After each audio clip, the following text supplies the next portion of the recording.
വിഷുവായിട്ട് എന്തെല്ലാം വിശേഷങ്ങൾ നിങ്ങൾക്ക്? എനിക്ക് വിഷുവായിട്ട് നല്ല വിശേഷമാണ്.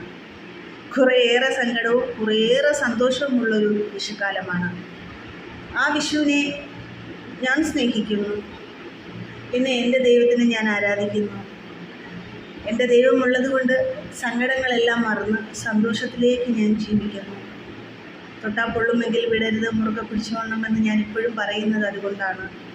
സ്നേഹിക്കുന്നവർ മുറുകെ പിടിക്കും, അല്ലാത്തവർ തള്ളിക്കളയും. സ്നേഹിക്കുന്നവർക്ക് വാരിക്കോരി സ്നേഹം ചൊരിയുന്ന ജീവനുള്ള ദേവനെ ഒരു വട്ടമെങ്കിലും അറിയാൻ ശ്രമിക്കും. പിന്നെ എല്ലാവർക്കും വിഷു ആശംസകൾ. എല്ലാവരും കോടികളൊക്കെ എടുത്തോ? വിഷുവിനുള്ള ഒരുക്കങ്ങളൊക്കെ എവിടം വരെയായി? വിഷു കണി കാണണ്ടേ? ഞാൻ രാവിലെ വിഷു കണി കാണും. ആരെയാണെന്നറിയാം? എൻ്റെ ജീവനുള്ള ദേവന്. അപ്പോൾ നിങ്ങളും വിഷുവൊക്കെ കണി കണ്ട് വിഷുവിന് നല്ല ഫുഡൊക്കെ കഴിച്ച് വിഷു അടിച്ചു പൊളിക്കൂ. അടുത്ത വിഷു വരുന്നിടം വരെ അടുത്ത വിഷുവിനെ വരവേൽക്കാനായിട്ട് ഹാപ്പി ആയിട്ടിരിക്കും.